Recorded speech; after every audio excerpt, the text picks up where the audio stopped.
This is the Bleav in Pro Wrestling podcast. Here's Rick Ucchino and SP3 on the Bleav Podcast Network.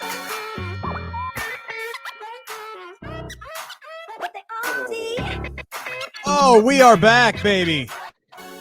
And so is WWE. Feels so great.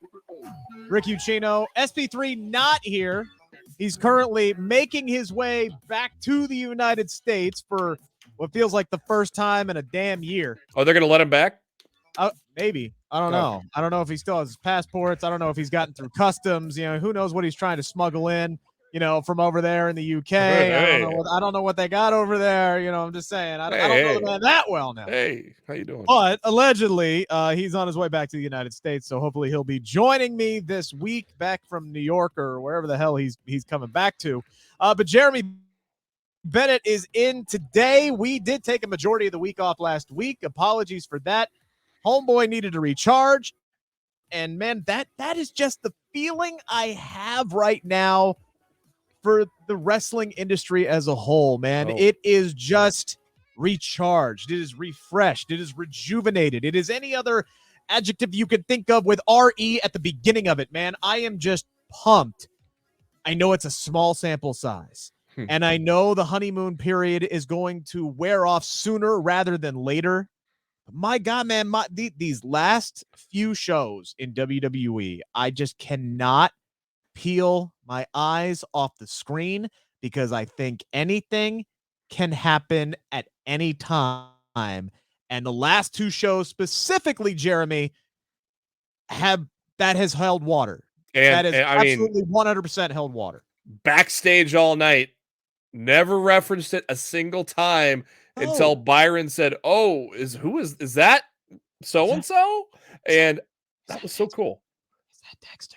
I'm like, is this, I thought maybe Toxic Attraction taking out a tag team. You saw Doudrop and Nikki ASH on the scene. And then I thought, well, maybe Rhea ran over Dom. She did it for The Rock. He was bloodied to hell. That's for dang sure. But no, man, I legit. We don't know we don't know what, why, and how yet. So yeah, no, we don't know anything. We don't know anything. Like that was so masterfully done. That angle took over the show. Yeah. That's all anybody could talk about. And they didn't say a word about it either. No, they didn't say a single word. No reference, no nothing. No. None of this, just over the top, browbeating you into your face like, hey, did you see this? Did you see this? Did you see this? Did you see this? No, it was just subtlety. Honestly, it kind of reminded me like we haven't really seen anything like that since the Bray Wyatt Easter eggs.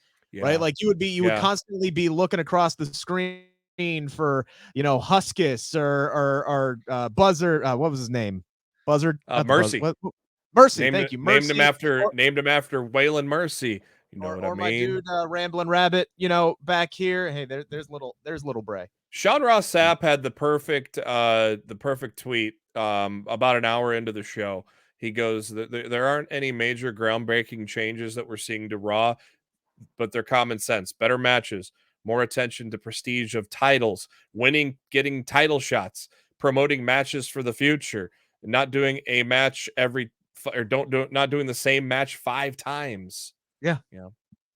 It's not earth-shattering stuff that they're doing. It's just common sense little changes. And then there's the big shock factor, right? Which we will get into all of the big shocking, like we got five people so far who have either been let go for the company or were supposed to be on their way out the door that are now being featured prominently.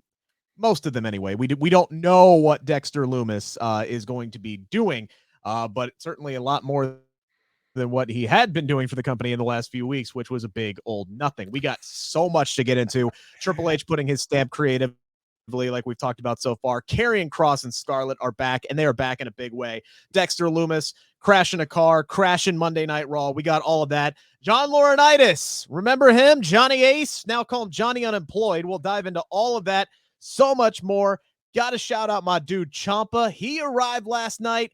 Oh, by the way, they also unveiled the women's tag team title tournament bracket, and we had our first match.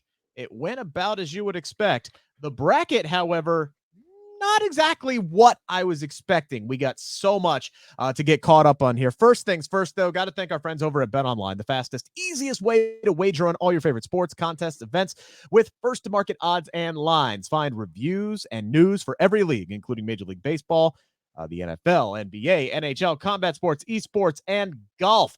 BetOnline continues to be the top online resource for all your sports information, from live in-game betting to props and futures. Head on over to the BetOnline today or use your mobile device to join, make your first sports bet. Use our promo code Bleav50, BLEAV 50 to receive your 50%. I said 50%.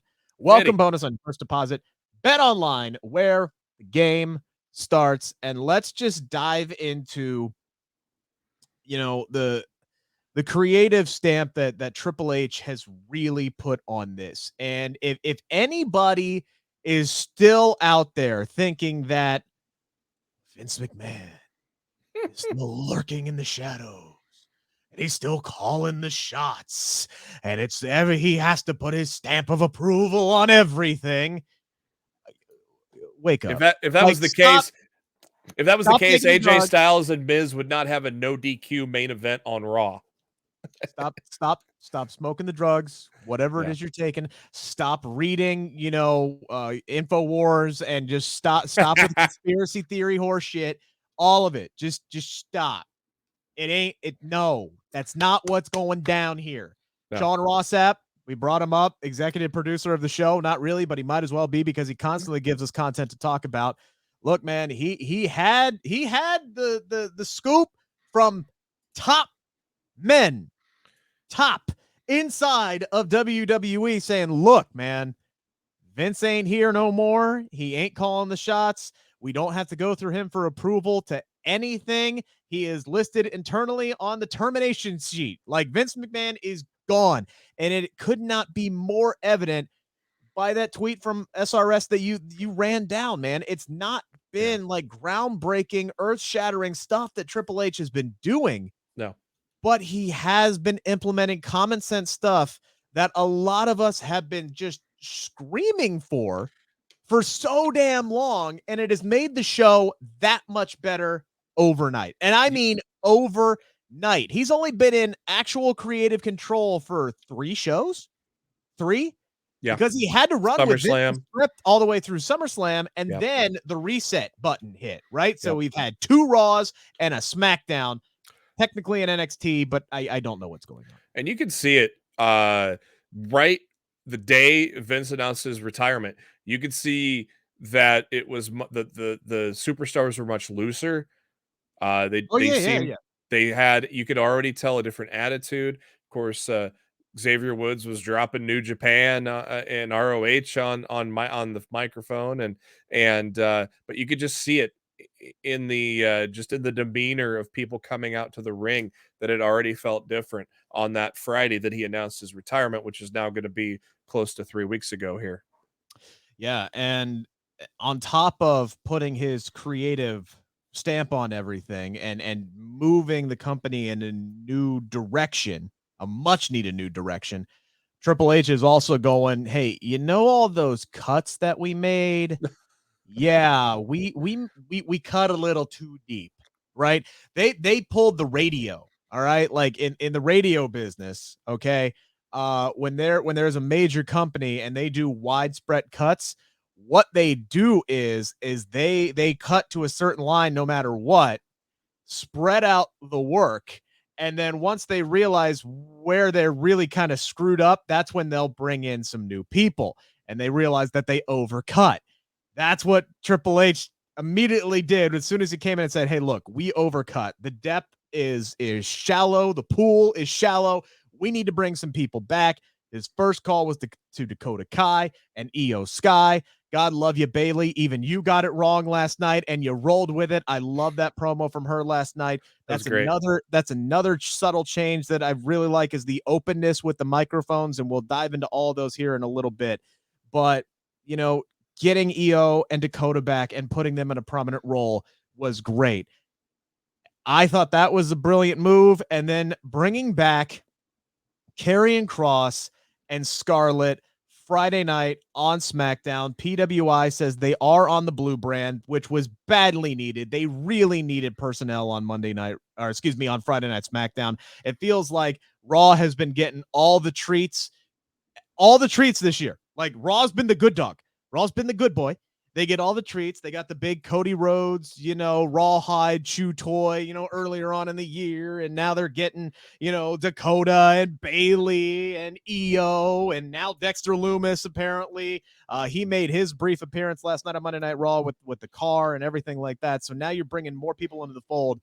But Kross and Scarlett making their return was such an eye-opener. If that right there wasn't proof enough that Vince ain't in town no more, I don't know what it is. You're talking about this guy who, I mean this wholeheartedly, because there were a lot of swings and misses by Vince McMahon in his latter years. Karrion Kross might be the last big fuck up of the Vince McMahon regime in WWE. Karrion Kross is a tailor-made WWE main eventer, exactly what Vince McMahon usually looks for. Big, badass, can work in the ring, but he's not overly flashy. He's just a dominant ass kicker straight out of the Brock Lesnar realm, right? Just not as freakishly huge, but still jacked beyond all belief.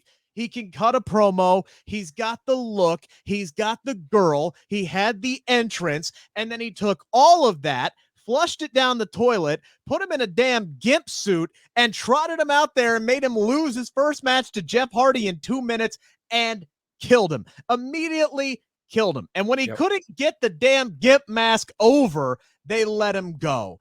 And I'm going, what are you doing? Especially after Triple H put that man in a position to be a main event player. That dude did not lose all except for like one match in NXT when he dropped the NXT championship to Samoa Joe. And then he was up on the main roster and Vince just said, screw you and your vision. Get out of here. We don't need you, young man, no more. Let him and Scarlett go. This was Triple H sending a message. And immediately, he has been thrust into the main event picture on SmackDown. I love this move. I could not love this move. I know there are people out there who are not Karrion Kross fans, and that is fine. You're not going to be a fan of everybody. I understand that. I don't see what the big deal is personally, but at least Triple H knows, look, man, we need dudes to go up against Roman Reigns.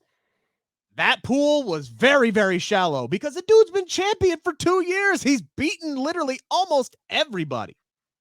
Now, all of a sudden, we're getting fresh, new blood in the main event scene, and it's a guy who's as big a badass as Karrion Kross. Sign me the hell up. Brilliant move. I loved it by Triple H bringing him back, and Scarlett for that matter. Yeah, we were under the assumption that it was going to be a done deal, but holy crap, I didn't realize it was going to be Friday.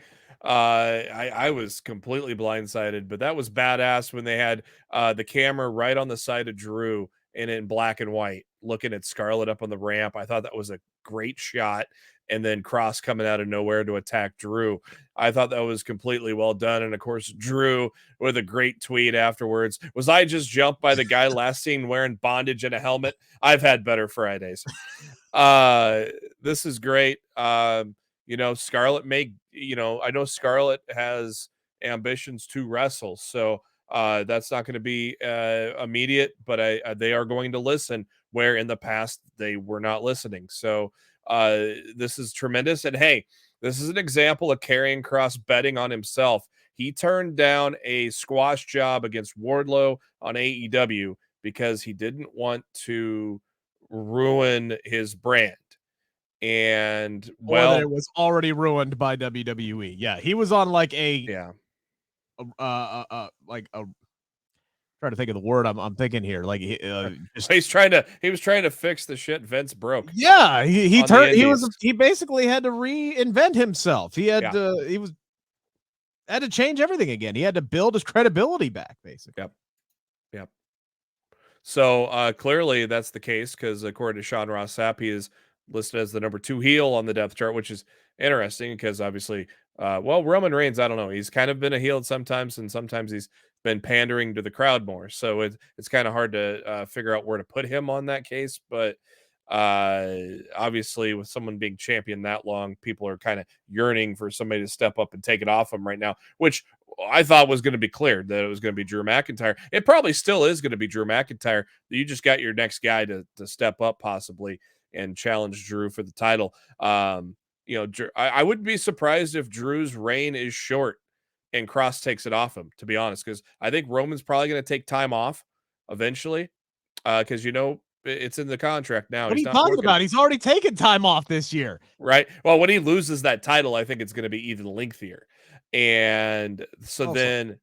I think Drew might, gets the big win in front of a big crowd, his home country, something he didn't get when he won that first title. He's going to get that at Clash at the Castle, but I bet you Kross takes it off of him before the end of the year.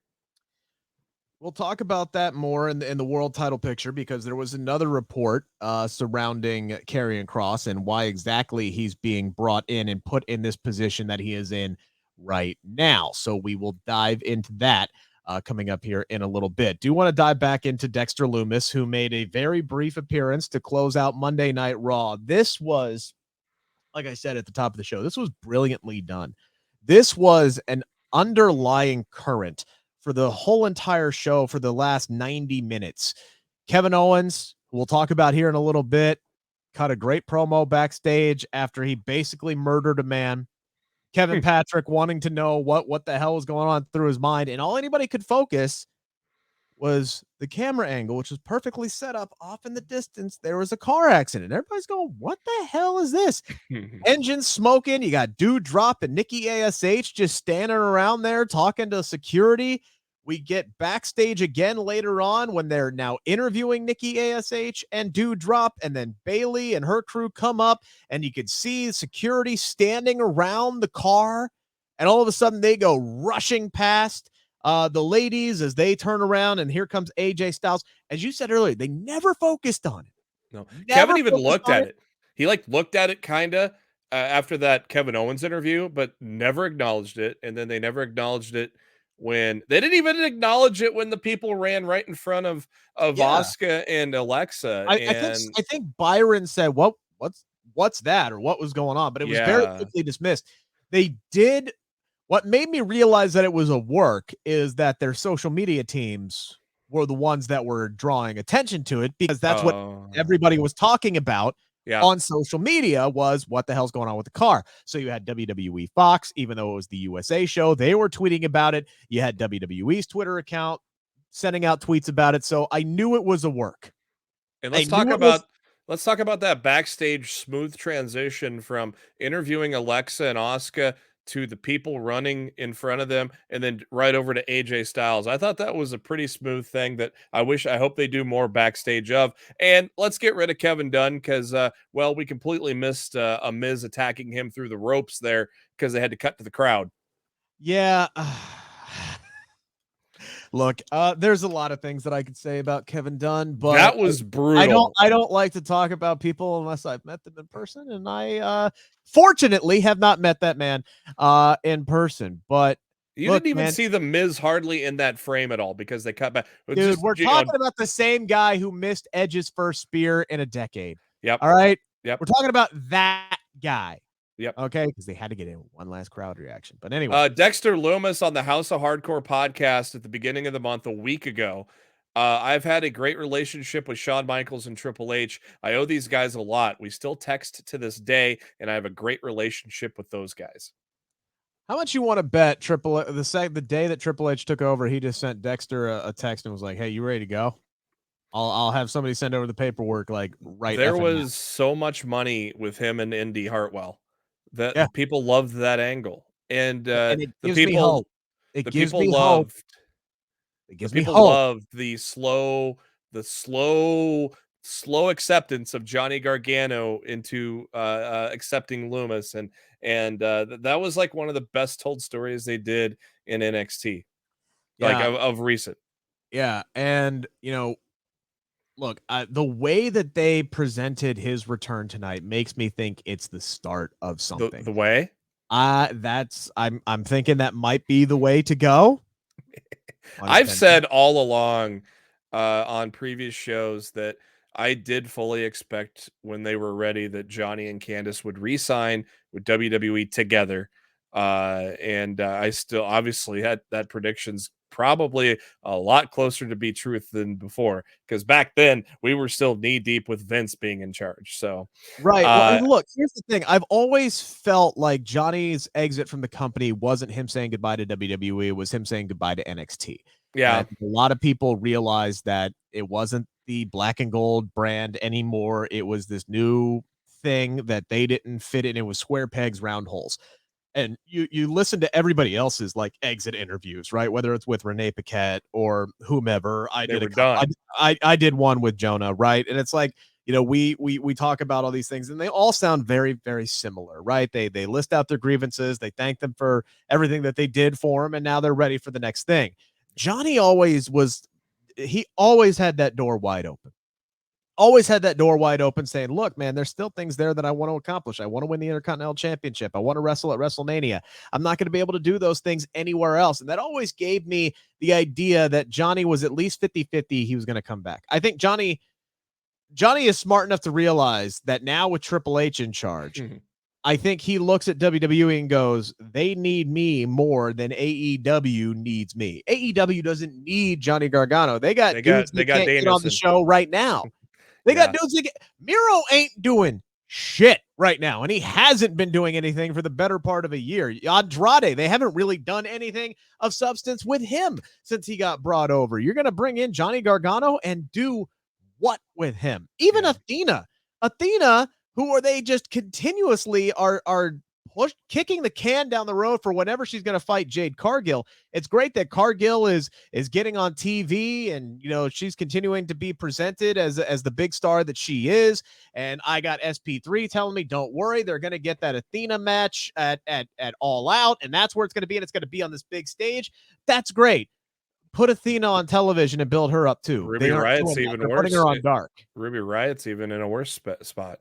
I mean, they have a lot of people, and I'm not saying that I'm not sitting here complaining, and I'm not saying that AEW is garbage for it. I'm just saying they have 3 hours of television every week. It's hard to fit people on the show. Yeah. I would like to see more than one women's match every Dynamite. At least they had baby steps here. The one Dynamite that I was at in Columbus on Wednesday, the ladies tore the frickin' house down in that 8:30 slot instead of the 9:30 slot. So baby steps, right? Baby steps. And he's always great at mixing in things a little bit, but I'd like to see more Athena on television. I'd like to see more Miro. I'd like to see more Andrade. And it's hard to get into those spots. So I think Johnny would look at that and go, all right, what would I do over there as opposed to what would I do with Triple H? And it's something about the devil you know or against the devil you don't. I'm not saying Triple H is the devil, obviously, but I think he would be featured more prominently on WWE. But again, I'm speaking for Johnny right now, and I'm just talking out of my ass, right? I am completely talking out of my ass on this. And you can't forget the fact that this is a company that's only 3 years old. There are going to be things that they got to figure out. Tony acquired a lot of parts, and they are exciting parts. They're great parts. And you also had a lot of great parts already there that have come up for the indies or have literally come up from, say, a Nightmare Factory and have done some good work. But there are going to be growing pains, and this is one of the big ones right now, is Tony Khan figuring out what to do with everybody that he's got. Now, obviously, this year and next year, there are going to be a lot of contracts that run up. And now that Triple H is in charge, you definitely know that there's going to be a lot more people that want to test their might in NXT or WWE, because there's been a report now that they're stepping away from this 2.0 stuff, not really necessarily going back to the black and gold, but NXT is going to maybe kind of get back to what it used to be a little bit. tweaked up a little bit. I think Yeah. you're going to get 2.5, right? We're going to get some kind of a hybrid, or maybe 1.5, right? Like take 1 and 2 and mix them together, and you get Yeah. NXT 1.5. I think that's something that we're going to get there. But to your point, right? And Tony Khan brought this up. He was very, very quick to shun any ideas that Malachi would be going back or Adam Cole would be going back because he had him locked up for 5 years, right? They ain't going anywhere till 2027, 2028. That's fine. But I look at guys like Ricky Starks. Yeah, look at signed guys with AEW in 20 late Yeah. 2019, 2020, somewhere around there. His contract, if he signed a 3-year deal, it's going to be coming up soon. I look at guys like that and I can't help. And I don't know, again, I don't know shit. I wish that WWE and AEW were more like Major League Baseball. I could log on right now and tell you what Joey Votto of the Cincinnati Reds contract details are to the T. I don't need to know what people make. I just wish I knew how long they were with the company. So it's all reckless speculation. Our favorite game show here on Bleav in Pro Wrestling, it's reckless speculation. for a new car. I can't help but look at a guy like Ricky Starks, who has done amazing things with what he has been given to do in AEW. The promo that he cut was truth, right? He was given a noose. He turned it into a damn tie. All right. And he has elevated himself to his fullest potential based on the amount of opportunities that he's been given. Now, all of a sudden, it looks like he's set for massive babyface push as the time starts to roll around where if he did sign a 3-year deal, his contract would be up. All right. So I can't help but look at that and go, he is really good friends with Cody Rhodes, and Cody Rhodes is over here. And Cody Rhodes has been talking about, I'd love to pull some people over to AEW, right? Wardlow, another guy who signed in 2019 in that 2020 span. If he signed a 3-year contract, you can't tell me Triple H doesn't want to get his hands on that big beefy sumbitch. You cannot tell me he doesn't want to get his hands on Wardlow. I mean, this was when Cody came over while Vince was clearly in charge, even before all the allegations started to hit. And people at AEW saw how Cody Rhodes was treated. He kept his music. He kept everything that made him a superstar with Ring of Honor and then into AEW. People saw that, and they realized that they could possibly be able to do that in WWE. Now that Triple H is there, it's a guarantee that you could go over there. You might even get to keep your name. Who knows? They've been changing names still. Hey, Angel Garza got his name back. All right, so there's one. That was one big question that we were talked about. Like, is Butch going to go back to being Pete Dunne? That's coming. That's coming. Or some of these dudes. I really wanted to see how Butch was going to be presented on SmackDown last week, and he wasn't on the show. Yeah, that's probably because they're repackaging. Or maybe not repackage, maybe unpackaging what Vince did. Call him Pete Butch Dunne. I don't give a shit. Make Butch's nickname. Fine. There's a compromise in there somewhere, but we are getting way off the damn rails for everything. We always do. We always do. But look, at the end of the day, everything we just said, and remember, by the way, all of that is reckless speculation. We don't know shit. So, Tony, if you're listening and Ricky's under contract for 4 more years, I apologize, right? Like, it was not my intent to sit here and say, Ricky Starks is going to WWE, baby, hates it. I don't know.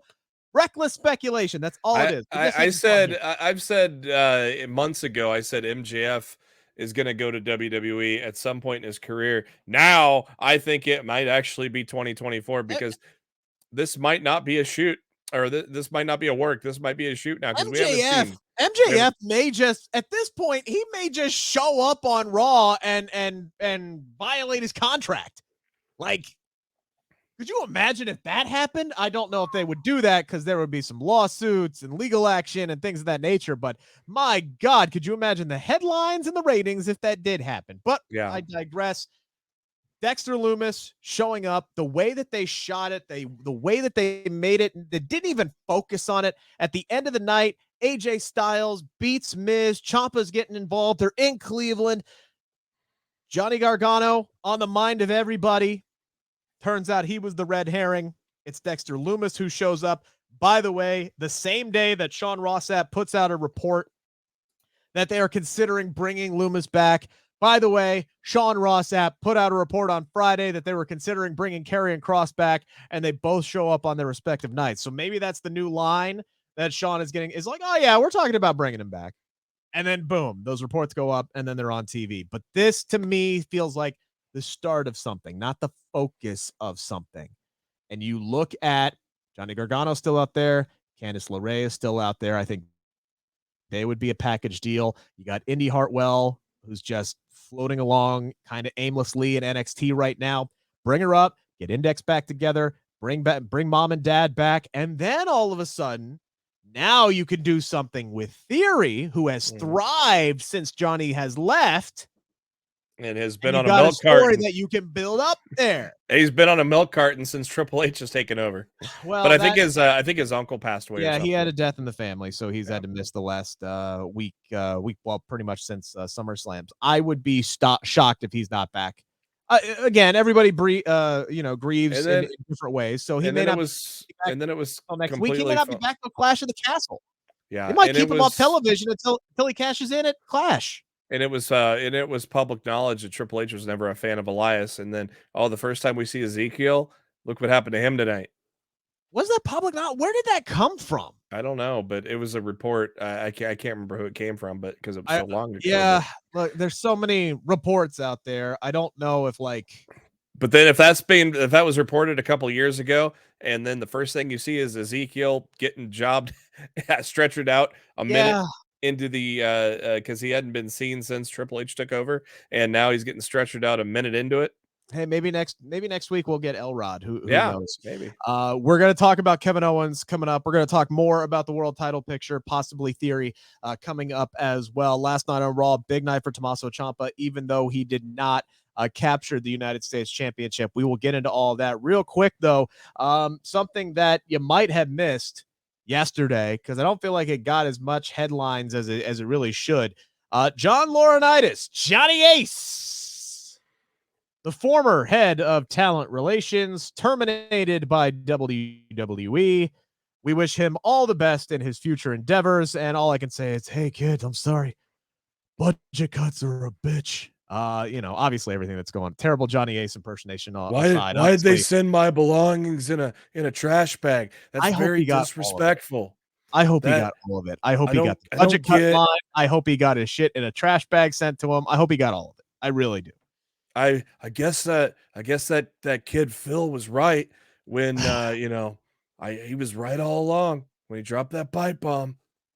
Obviously, this was all connected to the investigation, which is still ongoing into Mr. Laurinaitis. This was largely seen as a formality at this point. He's basically been gone since everything went down. So, John Laurinaitis, you will not be missed by a lot of people backstage, according to reports, or anybody who watches the product on a regular basis. If you guys are joining the show for the first time ever, thank you so much for making us a part of your day. Make sure to hammer that thumbs up button.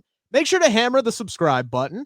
Really appreciate the support. We are up to 410 subscribers as of this recording. Can't thank you guys enough. That is tremendous growth over the last 7+ months here. By the way, if you're here after the show, check out my interview with Champa. Check out my interview with Bobby Lashley. They had a big match last night.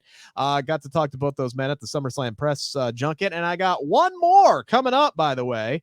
Mr. Damian Priest, who is going to have a big match with Edge 2 weeks in Toronto. So that might be a good time for me to drop that interview. It's like everything is working out. It's like even Triple H planned that press junket to give us dudes who are going to be doing stuff over the next few weeks. What a concept.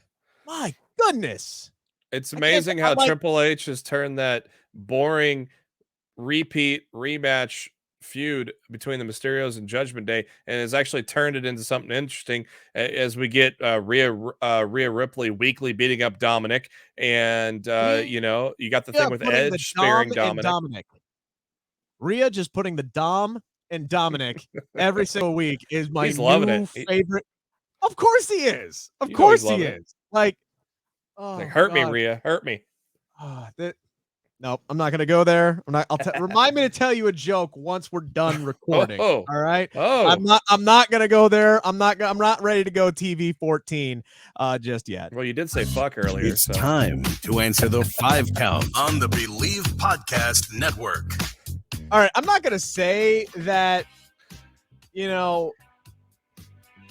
what I brought up earlier is the answer to this first question, but I will say, like, there have been so many times in the past that I have been given like media interviews for people like to promote stuff, and then their stuff got canceled. Like, it is nice that I have interviews to drop with stuff to promote on top of it. So it's really, really appreciated. That's a nice little change that I hope holds true. And that's not always been the case, by the way. I'm very appreciative of any opportunity that I get from WWE, AEW, or whatever company. But Jeremy talked a lot about the just subtle changes, right? Just the subtle little changes that Triple H has made. And they have created a huge, huge impact on the shows so far. So number one here on the 5 count, 5 big questions that we got today. Number one, what has been the best change of the Triple H era for you so far? The best one. There have been a lot of them. Again, not anything groundbreaking, but what stood out to you the most? I would say the 2 to 3 week transformation of Champa from being Mrs. Cheerleader to what we got last week in 2 matches and tonight against Bobby Lashley. I think that, man, that holds true for several people too, right? Because you look at, his first week on the job. Again, look at the talent that he's brought back as well. Dakota and Io up on the main roster in a prominent role.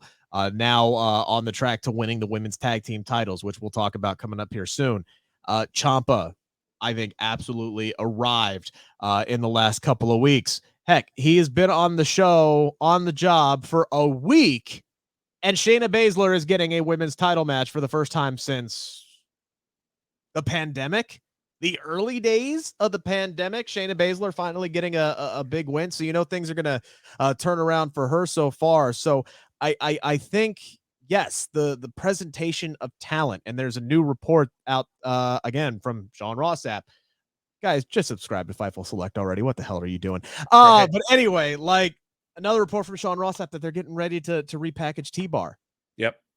And excuse me, it shouldn't be repackaged T-Bar. It should be prepackaged T-Bar. Give that man his name back, Dominik Dijakovic. I'm not saying you got to go out there and push this man to be a future world champion, but this is a guy who can go. This is a dude who is very, very valuable. I think Hunter knows that, and I think he's going to get a chance to showcase himself more. I think Mustafa Ali is going to get some more opportunities. I think that is definitely... They wrestled each other tonight. Yeah, on main event. So that apparently the match was a banger. I thought I thought Dijak was coming back tonight because I thought that Triple H would throw T-Bar out there in main event, and then you wouldn't expect it, and then out comes Dijak. I thought maybe somewhere they'd put him in, bring him back with the old gimmick tonight, but that didn't happen.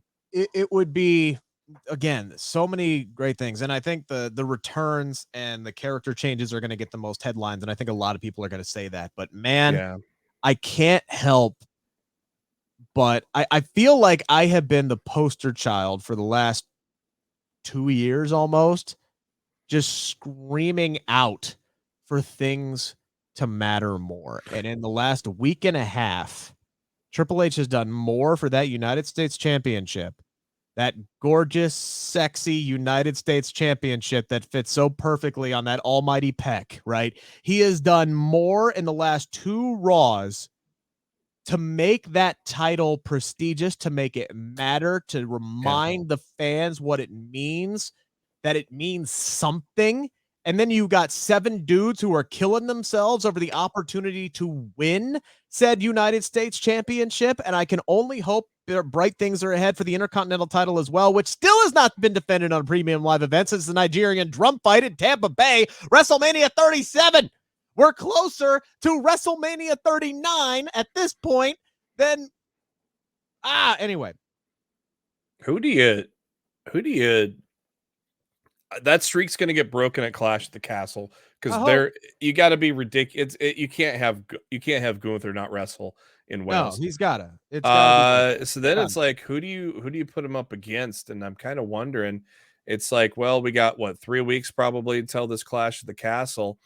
Who's by themselves that is a solid and formidable and believable singles opponent? And I kind of wonder if it's Kofi Kingston. Possibly, but they've been doing stuff with the Viking Raiders. And again, that's another change that still needs to happen, right? Like they still need to restructure the rosters and reshuffle things. I don't think the draft can come soon enough. I think the draft is supposed to be early September, if I'm not mistaken, right? Like it's supposed to be early to mid-September after Clash of the Castle. So we're getting close. The plan.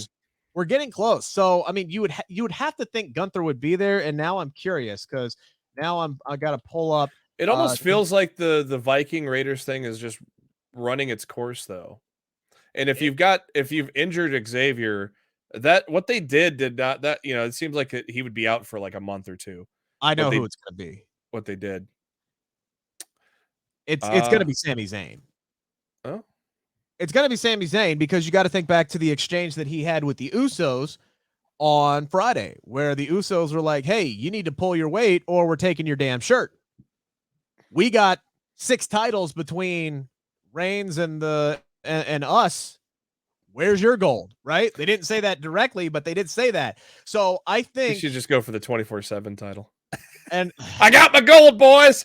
Somebody said that. Somebody said it would be great if Sammy won the 24/7 title and then paraded it around like it meant shit. Yeah. It didn't. I would love it if Roman just like showed up and grabbed the belt off of him and just literally like snapped it in half or chucked it in Missouri, threw it in the Mississippi River. I have always said the best way to get rid of the 24/7 title, which does need to go, and it has not. We have not seen any of that 24/7 title BS, which might be the best change that Triple H has made so far since he took over on Raw.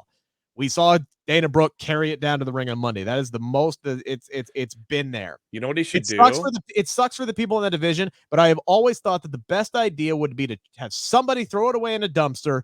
R-Truth pops out, says, "I got my baby back." He jumps out, he does a heel click, and he rides off into the sunset, never to be seen again. The 24/7 championship, not R-Truth. R-Truth is amazing. He needs to be on TV more. But that's what needs to happen. They should do one of two things with that title. They should either change it to the back, reinstate the European title, or have a secondary singles women's title, because Dana Brooke holds that belt right now.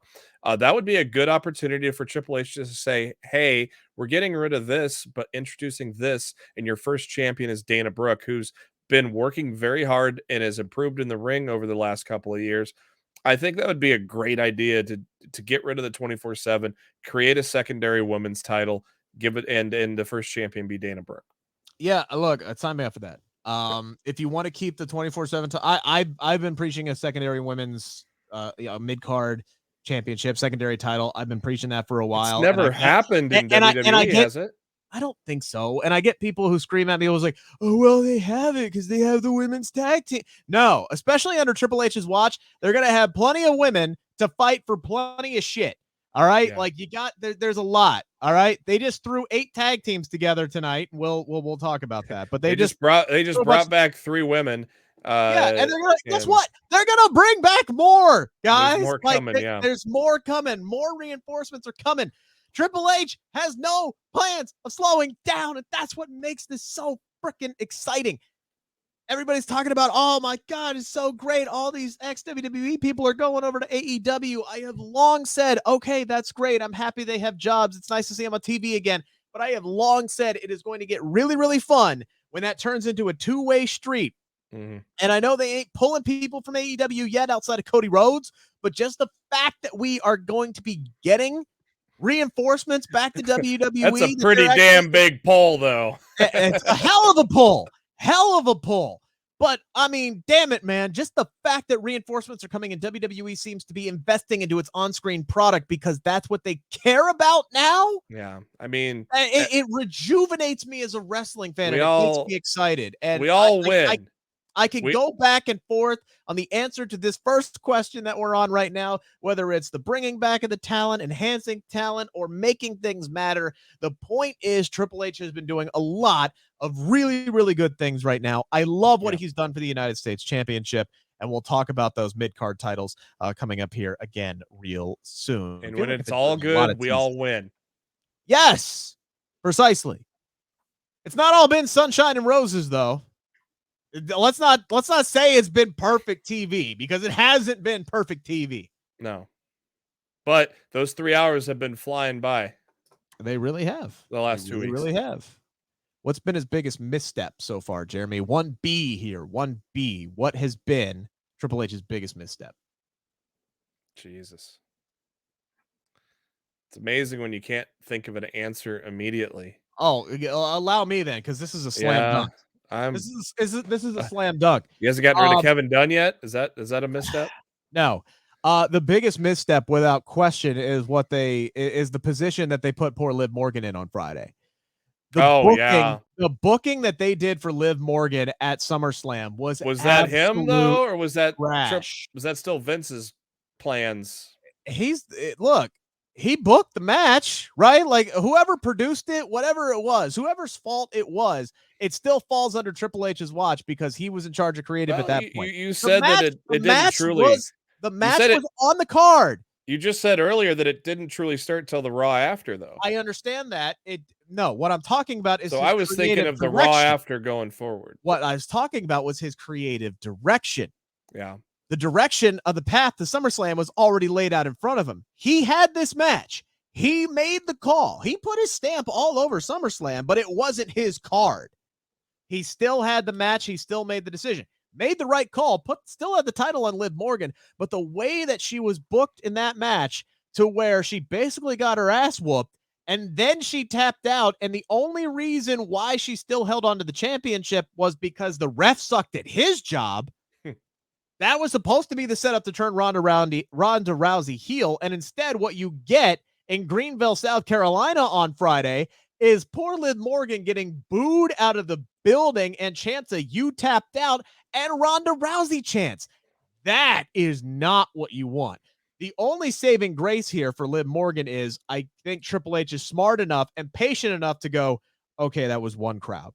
Yeah. That was one crowd. And on top of that, that's hot heading into that one crowd. We're not going to panic. That same damn crowd chanted her name like 10 minutes later while she was sitting at ringside. It's almost like fans are fickle. And by the way, I'm so happy that Shayna Baszler is getting the shot at Clash at the Castle. But so many people I saw on social media who were jumping up and down and, thanking Jesus that Liv Morgan won the SmackDown Women's Championship. I saw some of those same people going, "Oh, I hope they put the title on Shayna at Clash at the Castle." I'm like, will you people make up your goddamn minds? Will you stop? I hope they add Ronda to the match. So many people are just ready for the next thing, like 4 days after. Can we let some I hope they add Ronda to the match and they work together on Liv for so long, and then they build that. You got the crowd just anticipating for the moment that they finally slug after each other, because that never happened in that one tag match. They never touched. They stared each other down, but never touched. So I wanted them in the women's tag team title tournament. They are not in the women's tag team. Oh God, that's another thing. We'll get there. We will get there. We got a few more to go, but still, the biggest misstep is how they have booked Liv Morgan so far in her match against Ronda Rousey. Again, the end result was the right one. She walked away with the championship. Everything else about that was just wrong. Let's see what this crowd does this Friday. Exactly. Again, it was one crowd. They got plenty of time to change it up. She should win at Clash at the Castle. She should beat Shayna. She should beat Ronda. She should beat Charlotte. Like, that should be her run as champion. And then after that, it's all gravy. But you have a chance here to make Liv Morgan, and so far they have not done it. They have decided to go, oh, she's still the underdog. She's still a fluke champion. She hasn't really earned it. That's exactly what you did with Nikki last year, and it didn't work because you took the title off of her after a month and a half. I am hoping they don't go that route with Liv Morgan. I think if Vince was still in charge, he would hit the panic button after Friday, even though it would title match on Friday. Yeah, it would have been his damn fault. But I think Triple H is smart enough to go, all right, that was our bad. We screwed it up. That was one crowd reaction. Let's get this train back on the tracks. Yeah. We did have a report once again from Sean Rossap that the reason why Karrion Kross was back in the main event scene, well, not back in the main event scene because he was never there in WWE, but back in WWE and immediately thrust into the main event scene, is because Roman needs not one, but two challengers, because they are talking about splitting those beautiful world championships back up and having Thank a world God. title on Raw and a world title on SmackDown. And apparently you are buying this, Jeremy. Buying or selling WWE splitting back up their world championships as the right move to make. The USA Network had enough of this and said, let's get this. Let's split these damn things. Yeah, there was no need to even combine them at all, outside of the fact that they just wanted to have all the gold on the bloodline. So they made their point. Now, I figured they would make their point and then split them up sometime shortly after that, but no, we are here months later while they're still unified. But yes, so hopefully, for the love of God, let's get those things split up. I'm with you. I like it doesn't make any sense to have one men's world championship and two women's world titles. I'm totally fine if you want to keep the tag team belts together. Cool. Great. That's fine. I want this kind of split too, but you need more no. depth right now, though. No, exactly. You need Especially more depth. if they're it looks like the profits are going to get split up anyway. So the whole Dawkins is going to be. Why did you have to get yourself kicked out? You weren't there to save me from that stomp. Oh, that's coming. Look. That's just coming. Quick sidebar, another great showing for Angelo Dawkins on Monday. Yep. And by the way, Seth Rollins is starting to rack up some wins, by the way. He has now won 3 matches in a row after losing 28 of his last 31. 28 of his last 31, including house show matches, Seth Rollins had lost. Triple H comes in. Yeah, they pulled him from SummerSlam, but he's now won 3 straight matches, including over Ford and Angelo Dawkins. It's interesting to see where that is going to go. 100% buying this. 100% buying this, that splitting up the world titles is the best way to go. My question is, how do you do it? How do you do it? Because there's no conceivable way, unless Adam Pearce finally grows a sack and challenges the bloodline and says, hey, look, you're going to defend your championship separately in 2 separate matches at Clash of the Castle, or do they add Karrion to it and make it a triple threat match and then make it a 2 falls match, with the first match being for the WWE Championship, the second fall being for the Universal Championship? You could take one or conceivably even both off of him and do so, by unfortunately probably pinning Drew McIntyre in one of those matches. And then maybe you have Theory cash in and make it a fatal 4-way. And then he gets pinned.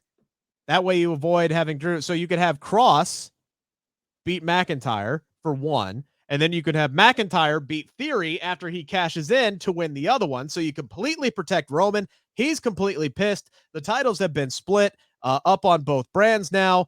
And you avoid having to beat Karrion Kross in like his first match, because you don't want to do that. See, the booking gets very convoluted there. Yeah. It's not going to be easy to split these titles up. It was very easy for Vince to go, they booked themselves winner into a take corner. all, fuck them, winner take all, and that's what we're going to do. Splitting them up is hard. I've been sitting here all day knowing we were going to talk about this, going, how the hell do you do this and make it make sense? And honestly, this might be one of those times where Triple H just has to kind of bite the bullet and go, fuck it, it ain't going to make sense, but we got to do it. I have got your solution. Oh boy, here we go.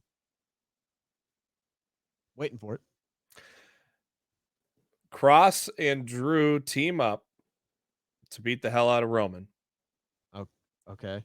You just mean like a triple threat match. Yeah. Okay. They're in a triple threat. They're in a triple threat match. Okay. Yeah. And they both pin Roman in the end of it. I don't like that. Because I don't know. There's not a good way to do it unless you throw some fake verbiage where the Money in the Bank winner can only challenge for 1 title. So maybe he can only get 1 title for cashing in.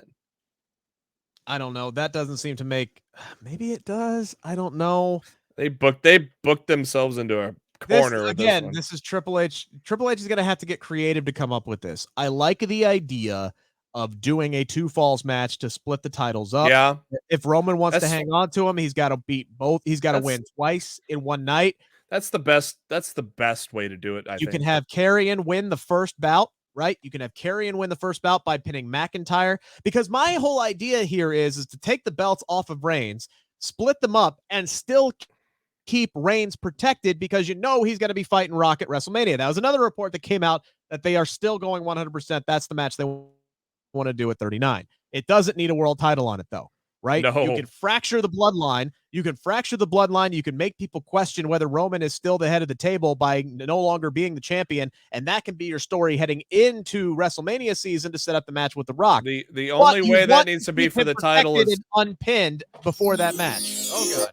The only way that needs to be for the title is if Rock has retired from Hollywood, and we know that's not happening.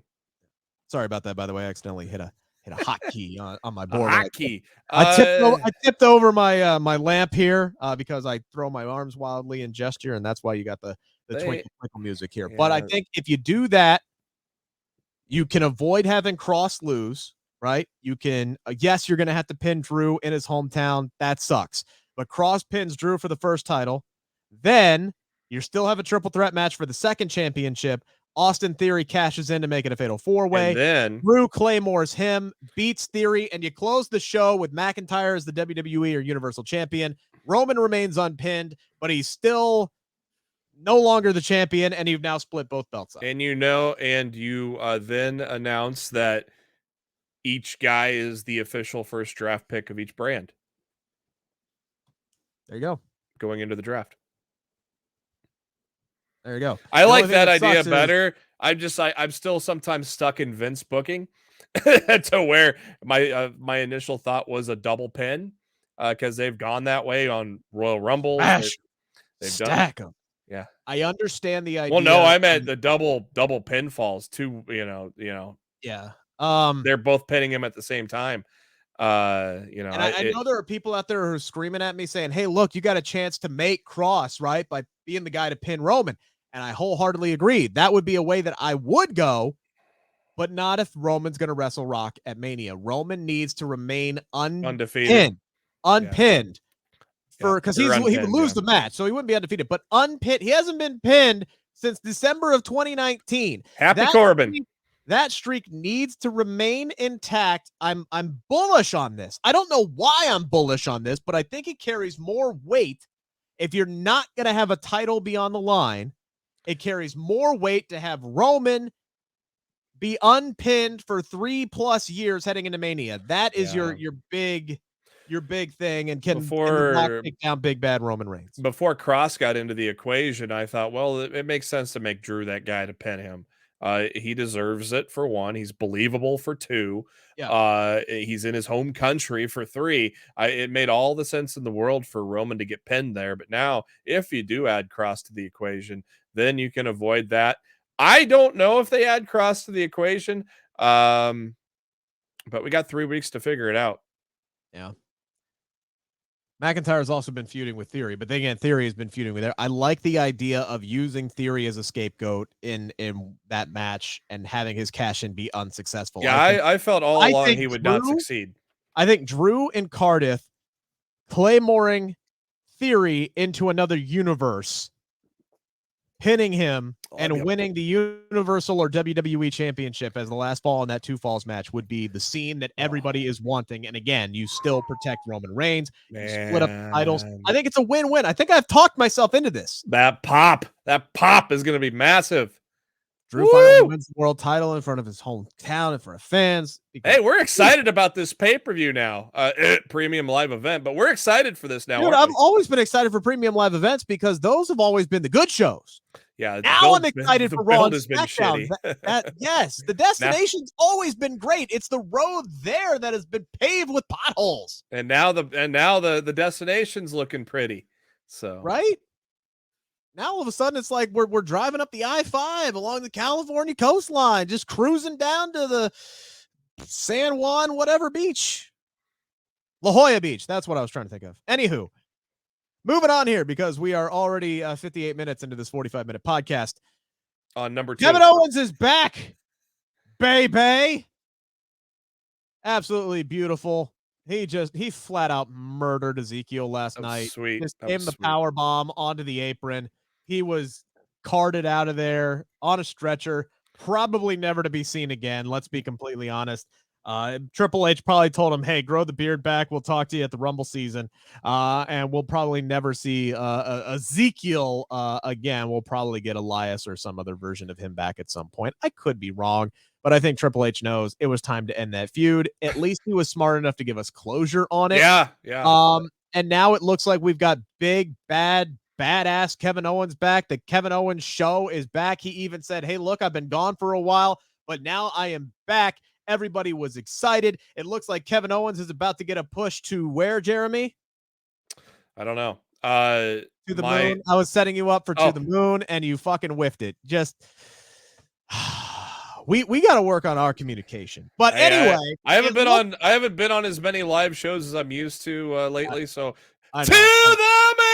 There you go. Better late than never. It looks like he is on pace for a big solo push, which everybody's happy about. A lot of people expected it. Since that man has been a world championship. But I will ask you, is making him a top heel as a solo competitor the right move? Because I will tell you right now, the answer is no. Not right now. Not right now, because what we should get is babyface Kevin Owens helping out the turning babyface Sami Zayn. I talked about him now going out and trying to prove himself to the bloodline, challenging Gunther for the Intercontinental Championship. I think he should get his ass kicked there. I think he should show up on Raw and challenge Lashley for the United States title and get his ass kicked there. The bloodline could then, just basically jump him for being in their eyes, a worthless piece of shit.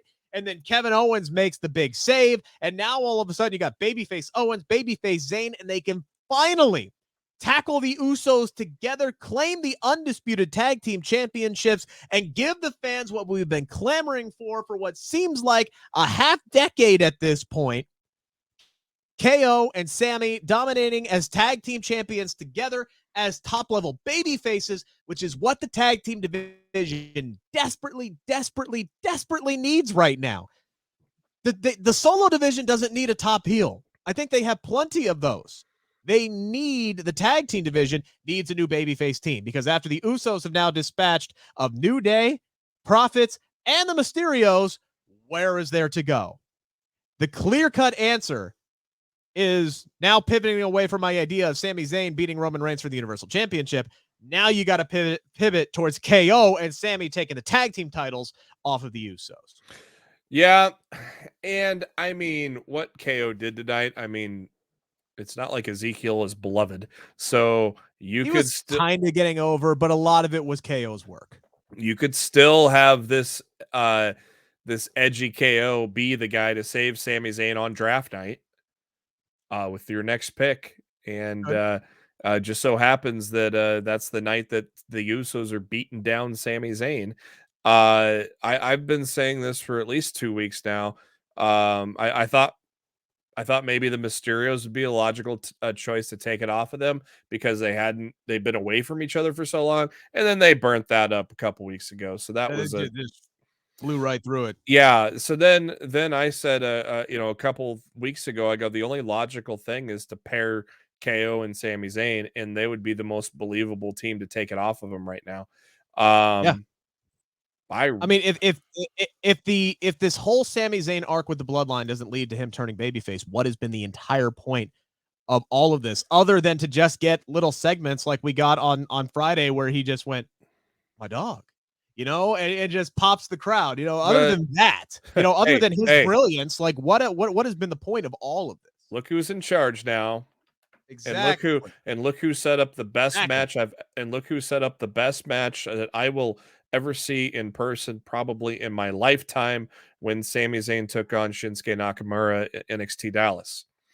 So I'm not worried about what the future holds for Kevin Owens, because he signed a 5-year deal, which is now down to about 4.25. Boy, he looks smart as hell for signing that bad boy now, doesn't he? Yeah.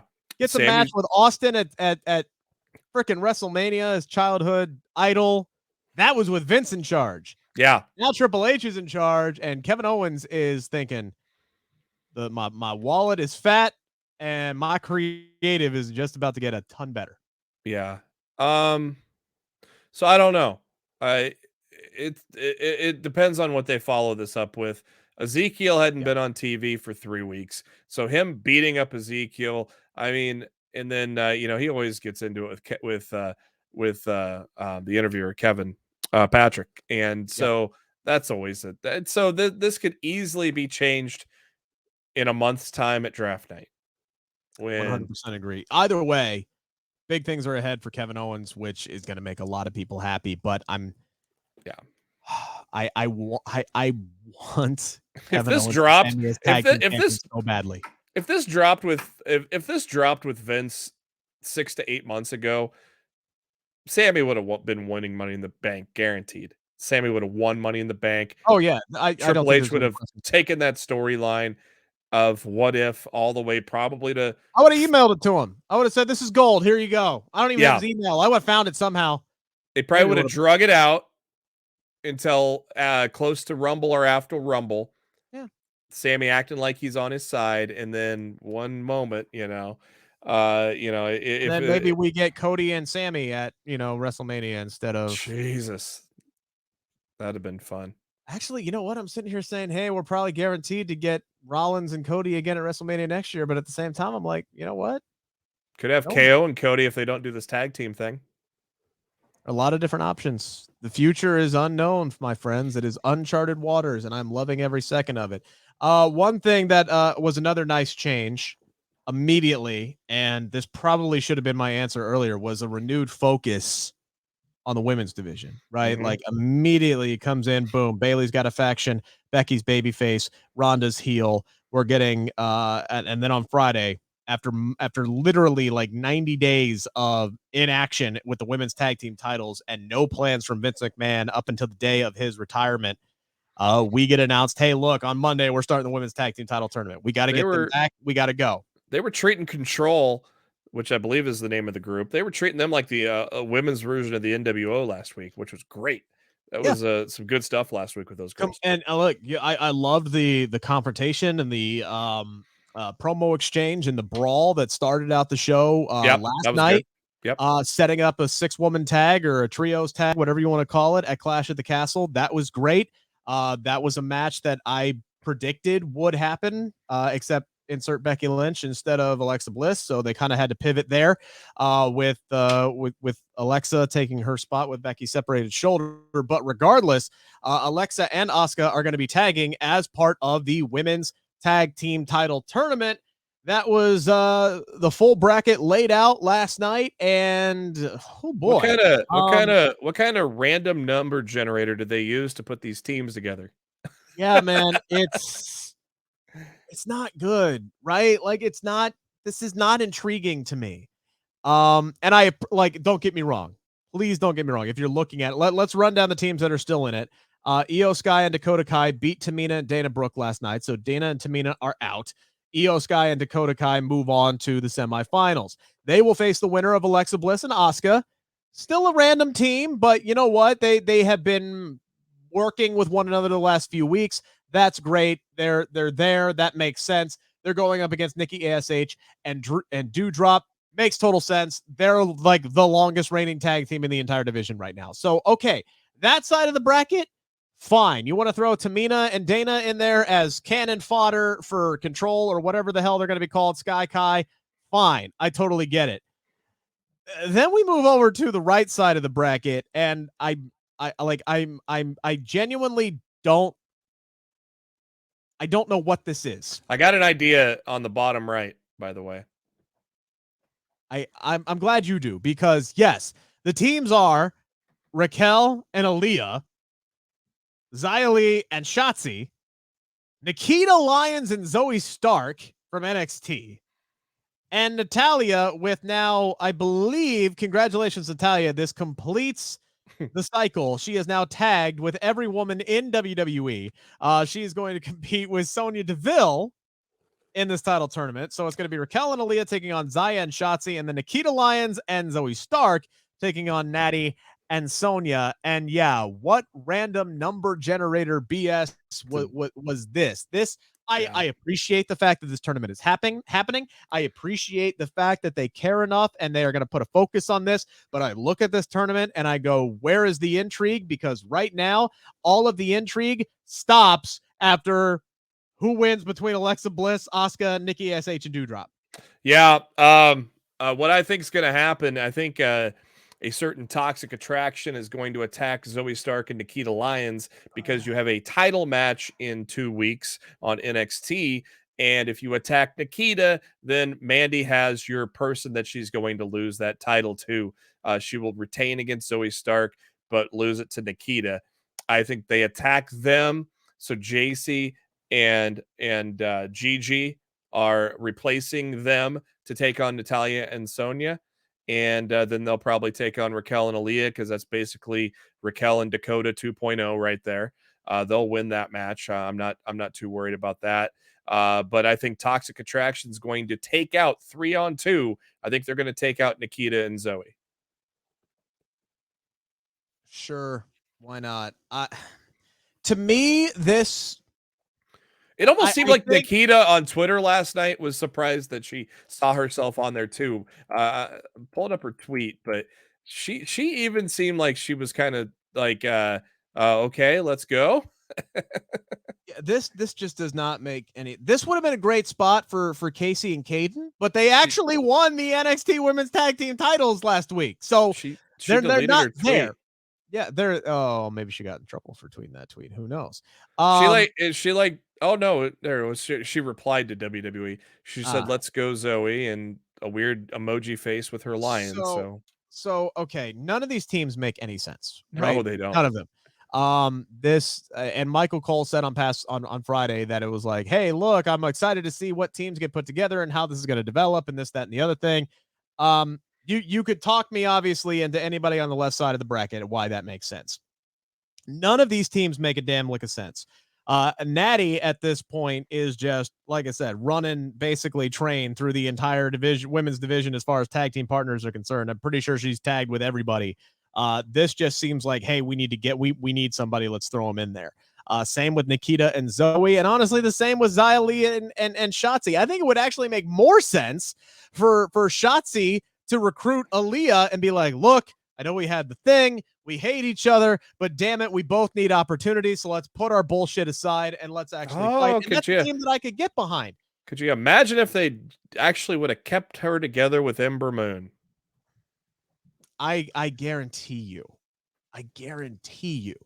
that is a big one that Triple H is pissed off that he can't call Athena right now and say, they put them together and it worked from day one. And I know Athena hates tag teams. I know she hates tag teams, but I know she liked working with Shotzi as well. By the way, check out my interview with Athena. It's still up there right now. It's still good. It's still relevant because AEW ain't doing shit with her right now. Good segue. For me, I look at this bracket and I go, this is Io and Dakota's to lose. This is Io and Dakota's to lose. I 100% think they are winning this hands down. Here is how I would book it. Aaliyah does not get into this tournament. Aaliyah does not get into a single solitary match.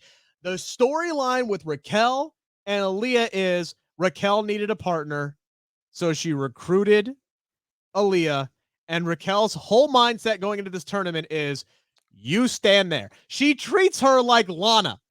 You stand there, and I will do all the work, and we will win. And that will work for round one, as she'll beat Xia and Shotzi. And then round two, where she'll most likely beat, I would guess, Natalya and Sonya. Probably pin Sonya again. And then the finals will be Io and Dakota. This makes a ton of sense, right? At least this makes sense. Dakota and Raquel, former two-time NXT tag team champions, makes a ton of sense to have them back and win those belts. I think I see where you're going. Have Raquel dominating that match, and then all of a sudden, when it looks like Raquel just can't go anymore, Aaliyah tags herself in. She immediately gets beat by Dakota and Io, and that's how they win the tag team title tournament. And they're holding up their titles, and everything is great. And then It's boss Sasha time. and Naomi. We get the Punk Cena, right? You got I would, but in between that, holding up their tag team championships. Boss's music hits. Sasha and Naomi come down with their tag team titles, and then we get the stare off in the middle of the ring. CM Punk, John Cena. That's what we need. That's the allure of this tournament, which is why I think it is so blah, especially on the right side of the bracket. I honestly think it was pretty clear to me that they probably couldn't get Beth Phoenix to come in and do this. That would be great to have her with Natalya. That would be then you could pencil them in the finals. The Bellas would have been great to throw in there. I'm sure they reached out and made phone calls to get other women's tag teams back. I'm sure they did. I'm sure they didn't want to throw this together. Raquel and Aaliyah and Zaya. Random number generator. And this is nothing to do with the individual talents themselves. I have long been pushing for these women to get more opportunities, and now they're getting it. So again, I appreciate it. Yep. It's just that none of these teams make sense, and I don't think a lot of these teams are going to be together once after they're done losing in this. So they need to start building, but I think it might have made more sense to just do 4 teams and double elimination round robin. Like it might have been less might have been more. It might have made sense if they just merged with NXT. I said that too. Tag title and just have if you have established vets, they still come down to NXT, get a little pop in the rating, having a main carder down there.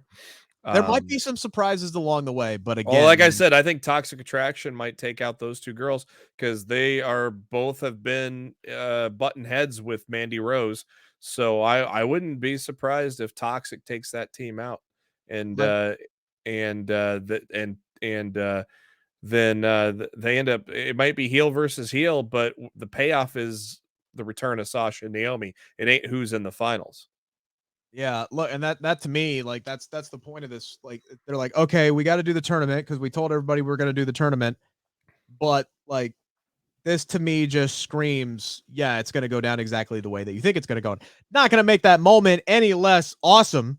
Sasha returning, which by the way, the latest reporting on that is it's all but a done deal, according to Dave Meltzer. They just haven't officially put pen to paper, but most everybody expects them that they are coming back to WWE. It was an iconic end to Monday Night Raw when Cult of Personality played for the first time in a WWE arena, and you had John Cena barely holding up his title because he was so embarrassed that Punk was getting the pops holding up the title higher. It'd be perfect to recreate that moment 11 years later, I think, with Sasha and Naomi returning. And this just in a tweet from Indy Hartwell with just a simple thumbs up. Index is back, baby. Give us Index. This tournament screams predictability to me. There is literally no intrigue on my end. It would have been a hell of a lot more predictability if Asuka and Alexa were on the other side of the bracket. I was gonna say, like, why did you stack like the teams that made sense on one side? Yeah, no. That's another issue I have. Just smells Toxic Attractions coming in. What are we doing? When are the finals? Did we have to introduce again?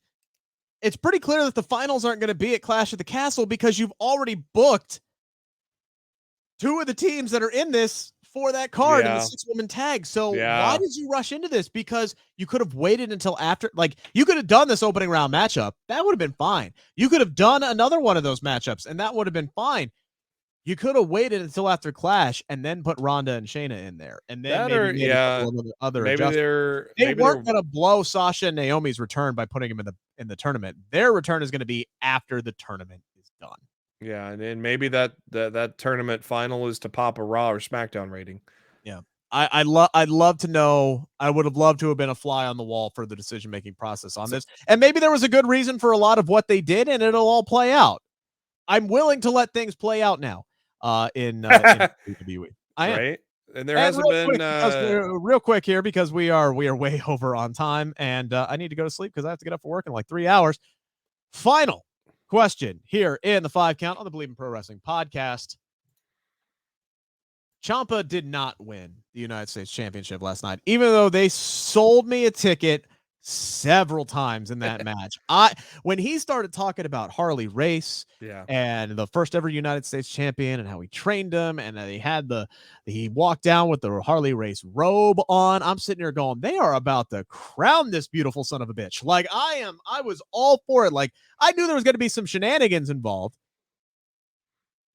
I was sold the bill of goods before the match. I was sold it several times during the match with some of those near falls that they were able to pull off. In the end, Lashley does retain the United States Championship. It later set on The Miz and AJ Styles later on in the night, which set up the Dexter Lumis return. So all of that worked. They were able to put all of that together so beautifully.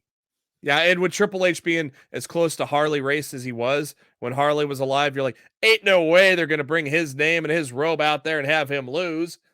No, of course they did. Because you know why? No one thought Champa was winning before that. Other than idiots like me, nobody thought Champa had a chance. They did a perfect job of selling you the goods and making you believe that Champa had a legitimate chance of winning last night. And some could argue he should have won that damn match last night. That was his coming out party. I just thought of that. That was his coming out party. He has officially arrived. He is a big player on the main roster, and I am all for it. So true or false with this statement here, Jeremy? He did not win last night, but Champa will win singles gold in WWE by the end of 2022.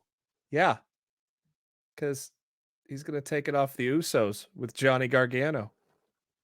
I said singles gold. Oh, no then. Because he's gonna win. They're gonna beat. They're gonna. If we're continuing the narrative of KO being a top heel, then there's no way he's gonna do this thing with Sami Zayn. So now, what is the next believable team that could take it off of the Usos? It's DIY. I would rather no offense. No offense. I get DIY. I get DIY and all that stuff. Then we could do the blood feud all over again on the main roster. I understand that. But I think those guys would want to break some new ground. I really do. Maybe. I think Johnny would want to come in. I think he would rather, they've wrestled and worked with Ciampa so many in each other. No believable team to take it off the Usos, though. Sure there is. It's Ciampa and Miz. You were half right. Oh. Ciampa and Miz should be the tag team champions. I don't know what this perception is that Ciampa and Miz don't work together. If you're one of those people, watch my damn interview with Ciampa. He lays it out perfectly. It makes a ton of sense. I'm not going to break it down for you because I want to get those clicks. Watch my damn interview. It makes sense. Okay. I just don't feel like Kevin that's and Sammy. It should be Ciampa and Miz. I don't think he's going to win singles gold by the end of 2022. No, I think he will win tag team gold because we're not much running out of time, believe left, it or not. And we got to have Lashley and Gunther at Survivor Series. So I'm not we do need that. I'm not saying that Ciampa is going to win the WWE Championship and the Universal Championship one day, although I could argue that he should. But I do think he will win singles gold sooner rather than later. I just think sooner is on the other side of 2023. We appreciate everybody who has listened to all 1 hour and 21 minutes of this, now 1 hour and 22 minutes of this 45-minute podcast. Lots Jeremy, to digest. It was a lot to break. This is what happens when you take a week off. And we didn't even talk about everything. I just picked like the 5 big topics. And when you take a week off and business is good. I didn't even talk about my War Games idea. There is an idea. There's a tease. There's a tease for Thursday's show when SP3 makes his triumphant return. Follow him on Twitter at JBHuskers. Follow me at Rick Ucchino. Appreciate you guys tuning in. Thank you so much. Again, hammer the subscribe button if you haven't already. Hammer that thumbs up button. It really helps drive our audience. You've been listening or watching the Bleav in Pro Wrestling podcast brought to you by Bet Online.